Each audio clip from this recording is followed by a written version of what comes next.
What's up, sucker dogs? Happy Halloween. I got some material I would like to share. It's a Daoist exorcism. Encounters with spirits, sorcerers, and ghosts. Are you ready? It's badass. Show you some of the pictures. See what's going on here? I bet you'd like these charts.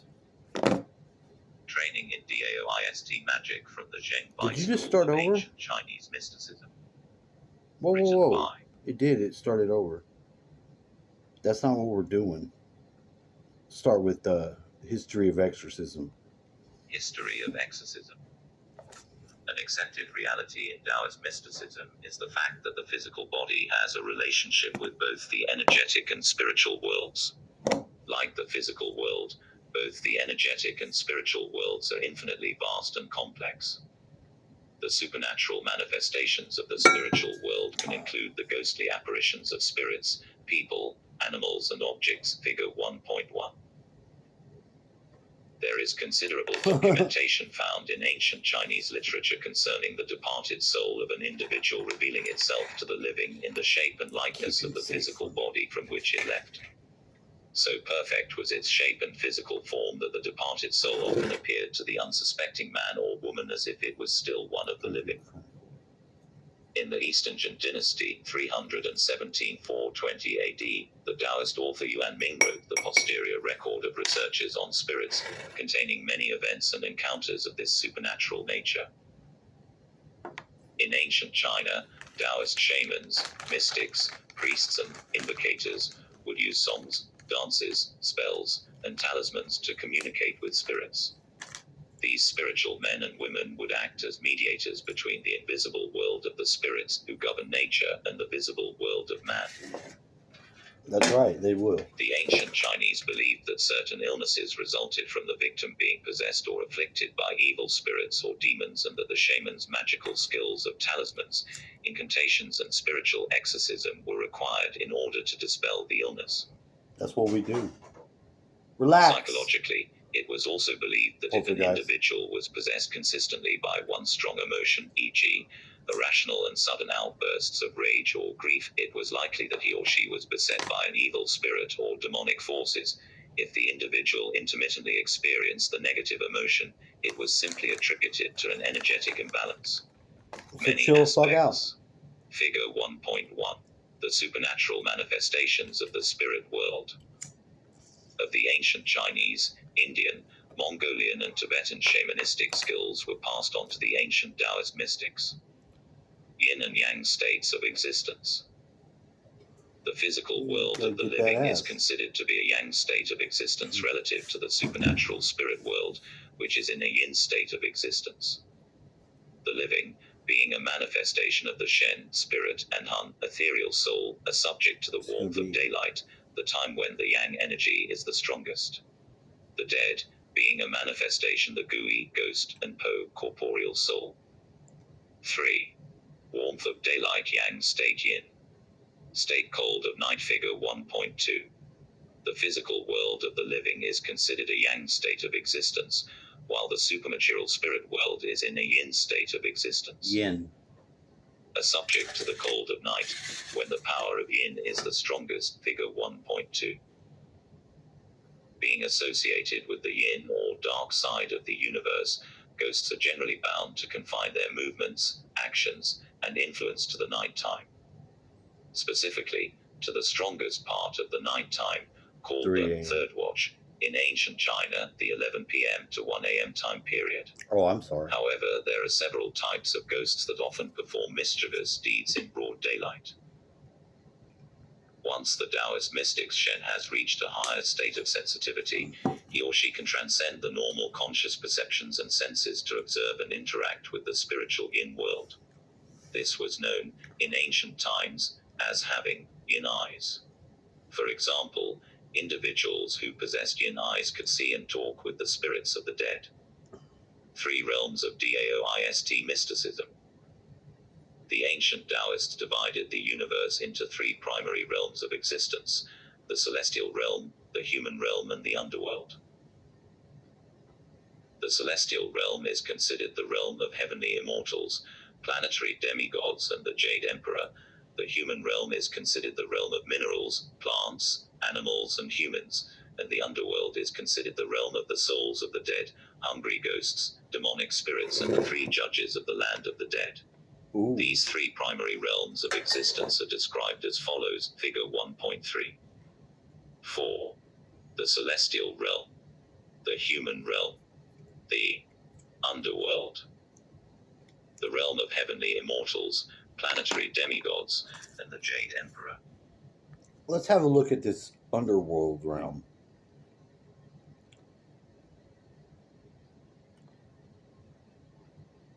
Human realm. Here we go. The underworld. According to ancient Daoist belief, there is a place in the afterlife known as Fengdu, or the underworld. Fengdu Mountain. Fengdu is similar to what is known in the West as purgatory, and is also called the realm of the dead. Unlike the hells in most traditions, Fengdu is not located underground, but is said to be housed in Fengdu Mountain. They have a place in China called Fengdu City, and it's a city that they built that's empty. Ruled by Yan Luo Wang, the god of death and king of hell, it is a maze consisting of 18 levels and numerous chambers. You want to know that again? Yan Luo Wang, the god of death.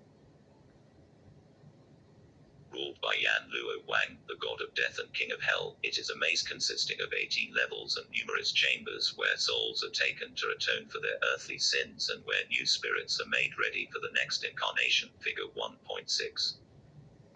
The underworld was believed to be a dark and obscure realm, one that could not be entered by common individuals. Only priests or shamans were capable or daring enough to sojourn into the underworld. The ancient Daoist mystics believed that unless the individual became an immortal, every soul of the dead was destined to end up traveling into the underworld. When an individual dies, he or she passes through what the ancient Daoist mystics call the Ghost Gate as a passageway into the underworld. The Ghost Gate is a spiritual portal that divides. The Ghost Gate is located in the northeast corner of your home. The Heaven's Gate is in the southwest. The Ghost Gate is a spiritual portal that divides the physical world from the spiritual world. Two yin-yang guards, custodians of the underworld, stand at the entrance of this gate and are often required to chain and drag the ghosts to the celestial court. We're going to chain and drag you. The underworld is a sort of waiting room for the newly departed. Once they enter this holding area, the spirits cannot move on to a better or worse place until they pass the judgment of the three judges of the dead. While waiting for judgment, the spirits congregate in small groups. 6. Figure 1.6. Van Luo Wang, the god of death and king of hell. Usually composed of 6 to 12 individuals. At this point in time, there is no reason for the spirits to suffer or be rewarded for their earthly actions. Each spirit must wait for a different length of time before being judged. This waiting time period may last but a few minutes, a few hours, or even a few years, depending on the decision of the judges. When the moment of judgment finally arrives, the yin-yang guards, the two fearsome guardians of the underworld ox-head and horse-face, escort the spirit into the magistrates' chambers. As indicated by the names, one has the head of an ox, and the other has the head of horse. They are the first people. They're pretty much Bebop and Rocksteady. They are the first people a dead soul meets upon arriving in the underworld. In many stories they directly escort the newly dead to the underworld, as some tried to run away. The three judges of the land of the dead. The ancient Daoist mystics believed that when death occurred, the gods extinguished the individual's lamp of life in the underworld. His or her spirit was then ordered to appear before the three judges of death. Although most people think that they will immediately meet the Creator after they die, the the first divinity they actually meet is the frightening god of death who directs them to stand before the three judges of death. Headquartered in the underworld, the three judges of the dead are also known as the three officials: the official of heaven, the official of earth, and the official of water. The three officials oversaw the dissolution of each individual's human body into air, dust and liquid, heaven, earth and water, and they were also responsible for interrogating all new arrivals. If the spirit was a bad person in life, the bailiffs would chain and drag it into the judge's quarters. However, if it was a good person, it would be allowed to travel into the judge's quarters without being inconvenienced by the yin-yang guards. After consulting the archives known as the Registers of the Dead for all information pertaining to the life and actions of newly deceased individuals while they were on Earth, the three judges would distribute punishments or rewards accordingly, before returning the spirit back again to the material world.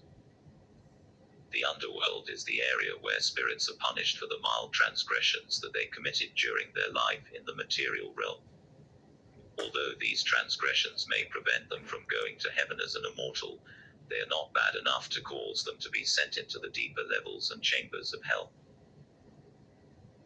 In Fengdu, punishment also varies according to Daoist and Buddhist belief, but most legends speak of highly imaginative chambers where wrongdoers are sawn in half, beheaded, thrown into pits of filth, or forced to climb trees adorned with sharp blades.